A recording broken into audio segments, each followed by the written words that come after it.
Say good morning, everybody. Say welcome to Appalachia's Homestead. No jumping.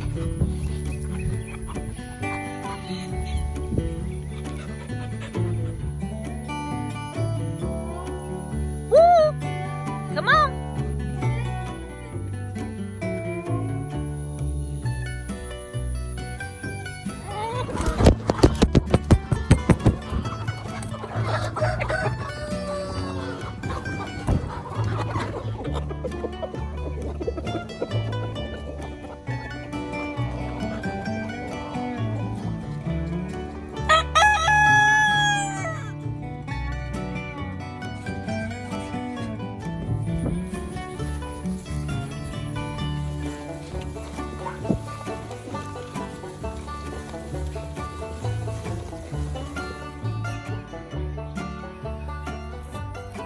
Getting kind of jungly over here.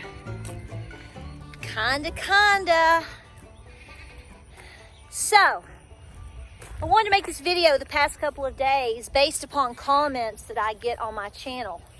And a lot of the comments that I get, for the most part, are very good and very genuine. And you're not wrong.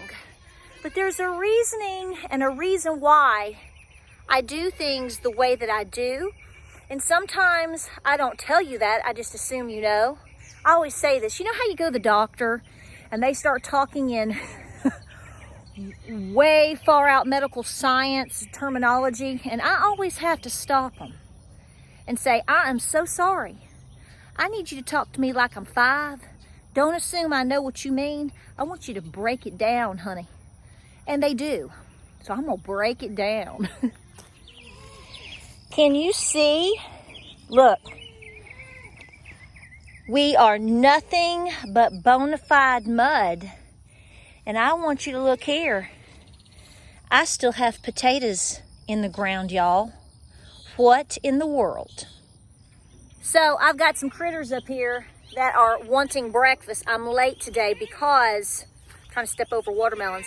I'm late today because my middle son, who I homeschooled, oh y'all, I am stepping on major watermelons, oopa-lapa-doopa, started a summer program for college today. So I took him, and he's gonna be there for a couple of hours. We're trying to get him used to the route because it's a different campus than where he's gonna be. And so, you know, young people sometimes, I don't necessarily think, I don't know if you disagree or agree, but you know, do they have to be driving from here to Texas at 16? You know, 16-year-olds were not 16-year-olds when I was 16-year-olds. And my mother was very protective. So I said, why don't let me take you for the first couple of days, and I'll get you used to what you're doing. And then you got your license and the truck and all that, and we'll set you free. So I'm in between driving back and forth to campuses, coming back and doing all my chores, checking everything. I'm probably gonna have to shower because it's gonna be funky town, funky cold Medina, and I'm gonna head back. But here's the thing. We have to set our young people on a path of success. But at the same time, we can't necessarily make it crazy easy for them either. So this is where my potatoes and whatnot are coming into play. This is where the things that I do here to a certain extent on my homestead and on my farm, and even things that you've seen on my channel, the way that I do things, why you see me do things the way that I do. Sometimes it's because it's what we know, it's what we've always done, it's what we prefer, and that's the end of that. You have to do things your way, okay? I'm here to tell you right now that no matter where you live or what you do, every single homestead, every single farm, every single farmer, everything that's going on in terms of how they do things or why they do things or what works best for their situation, even their corn that's a little bit on the ground, is because every time that you step off somebody's property and you go to the next property, it's totally different. What works here does not necessarily work over yonder. Case in point, look at my corn. Why is it down? It's because we have been beaten down so hard with heavy thunderstorms right after I made my potato video. Right after I said, I'm out here, we're just getting what we can get as fast as we can. We're going with it. We're going to do what we do, and we're going to get what we get because we've got to beat the rain. So the way that the thunderstorms have been coming in, I like to get in here. This has shot up like crazy. So this is down. It will stand up back on its own. Y'all don't stress about stuff like that. Just, it's going to. We are starting to see a lot of tasseling.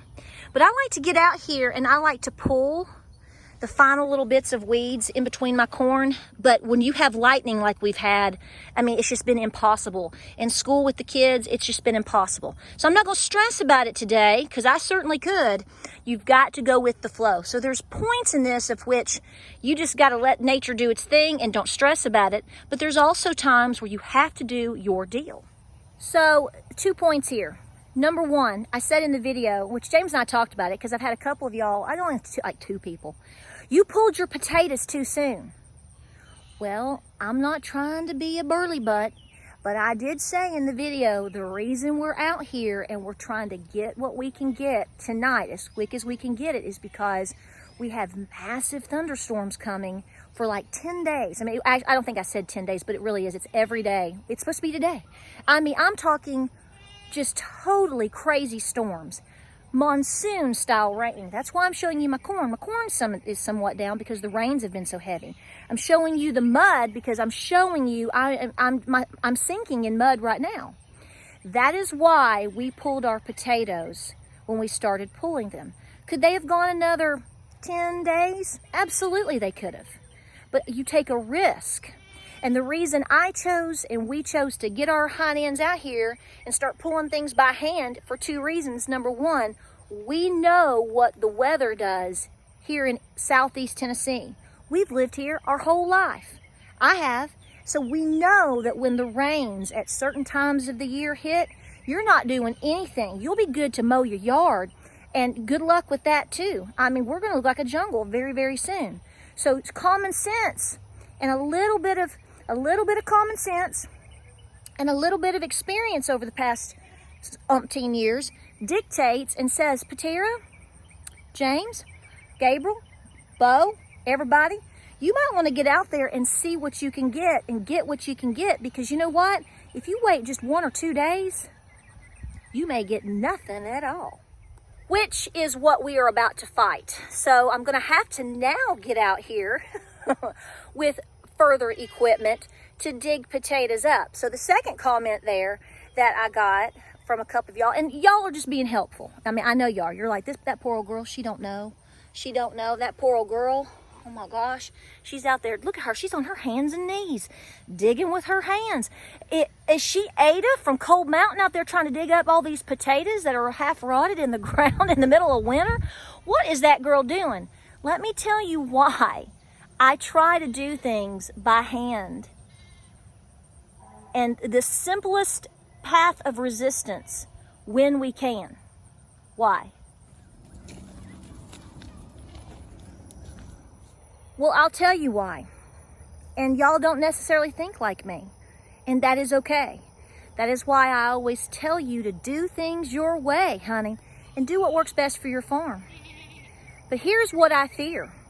Here's what I believe. I believe that we are raising, and we may very well even be in, even at my age, up to my age. I'll be 45 years old. I think we are seeing the weakest links of generations in history. In history. I'm so sorry if that offends you. I really don't care, because that's what I believe. You can never convince me that anybody walking the earth right now, okay, I'll say there might be 2 people. Okay, just to know I gave a possible exception. You will never convince me that there are a whole lot of people existing right now that understand the fundamentals of work and sweat and all the grit that goes into survival and to just living. Folks, we have it so easy. We've had it too easy. My children, who by a lot of standards in today's society would say, I'm a strict mother, I'm a helicopter mother, I'm all of these things. They don't have a clue of what hard work is. So you know what? Do we have equipment? Can we afford equipment? Can I go get me a nice little pitchfork and dig up my potatoes? We already have all that stuff, folks. I got you. I'm with you. I got you. Potato fork. I got you. But I want my boys. I want my young men. I have young men now. I don't have little 4-year-olds. I have young men who need to be building their grit by digging in the ground and doing the things that they can only imagine their great-great-great-grandfathers did. And you know what? We still don't know.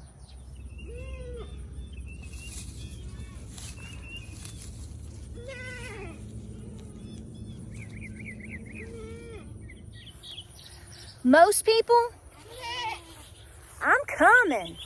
Oh my gosh, the bosses are hungry. Most people couldn't stand that. It would be gross. It would be dirty. It would be nasty. The texture would bother them. All of these things. I know. Listen, let me tell you something.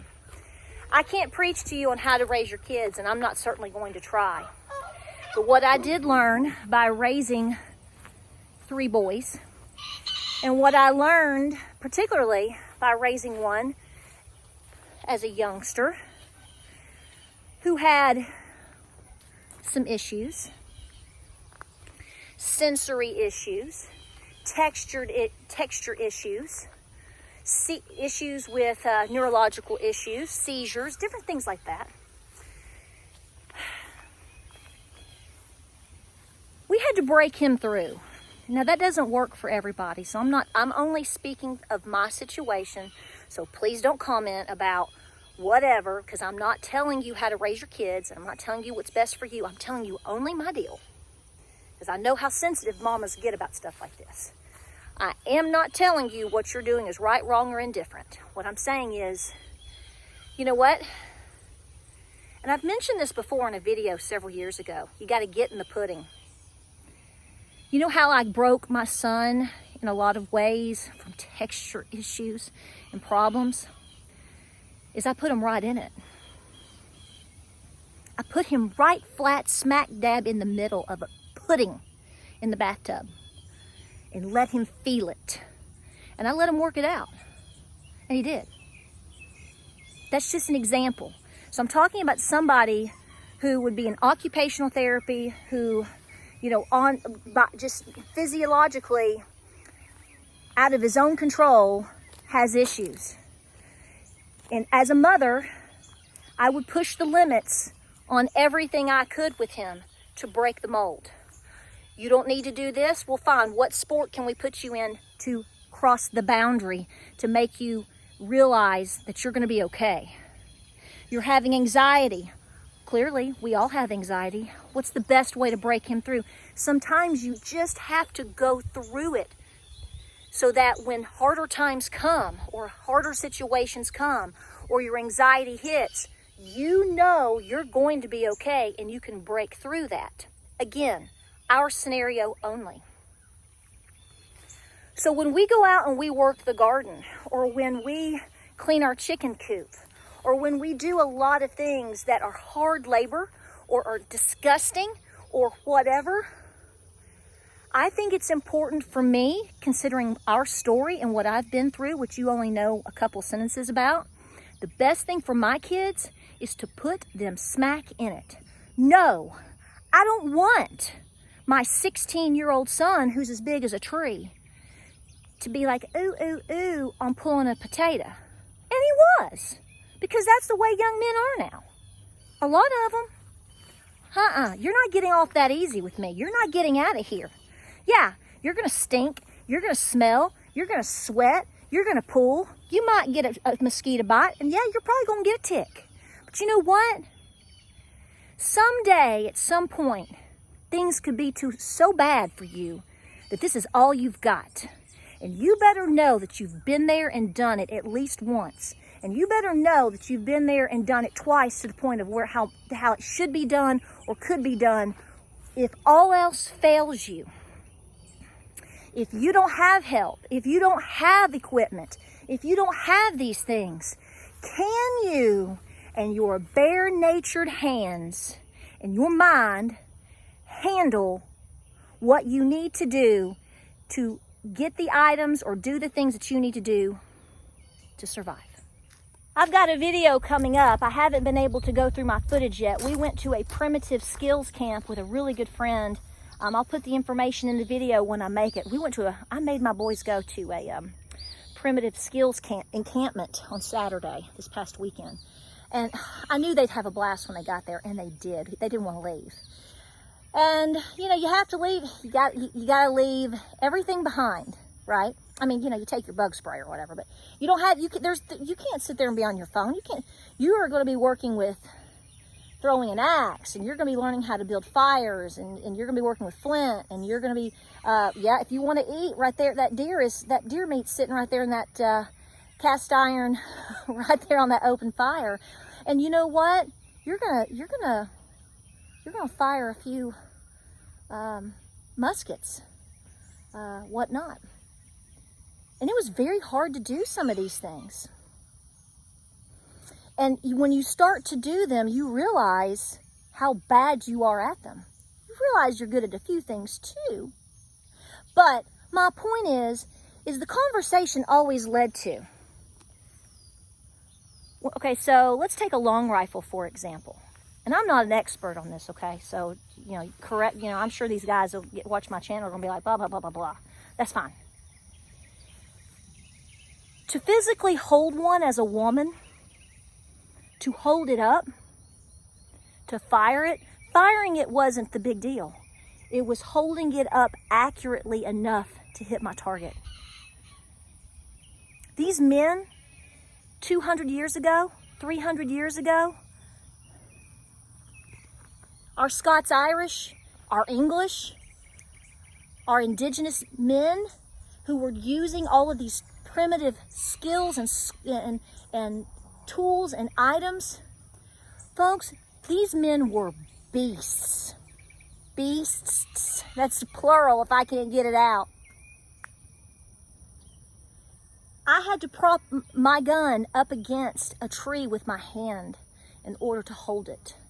Nothing wrong with that. But the point that I'm making is I'm not used to having to do that.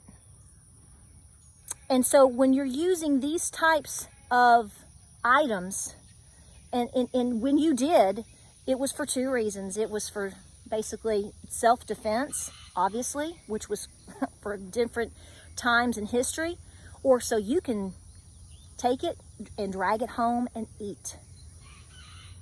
It was important. Every shot counted. Everything mattered. And you better make sure you can hold that up. And do you have the grit to be out for days and days and days and to do the things these people did? That isn't even, we had this conversation in the car with my boys. They were like, we talked about the women. They kind of were trying to understand what would the women's role be.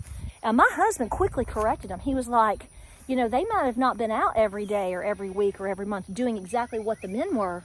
But do you know what type of grit it took for these women at home to be doing what they did, particularly when the husband or the father and the brothers were off doing something else because they had to? Do we have that grit? So, I say to you, and I say to you now, this is why I do things sometimes the way that I do.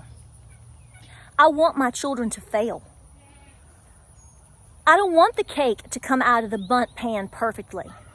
I want them to burn the biscuits. I want them to get, kicked around a little tiny bit by the cow, not to the point of danger. I want them to experience and to understand the things that can happen to them, the things that happened to our ancestors, and I want them to understand, if all else fails, that they know how to do things on their own. Guide them safely. Make sure they have their resources and do the things that they do. I'm kind of hoping that some of my potatoes are beginning to rot. That sounds kind of silly. But I want to walk my Gabriel up there and say, look here. I'm teaching you to judge how to do things where you live. What Bessie Sue in Montana and John Boy in California and JoJo Baker says in Connecticut doesn't matter. They don't live here. They may just be trying to help. This is the thing. Like I said in the beginning, and we'll cut it out.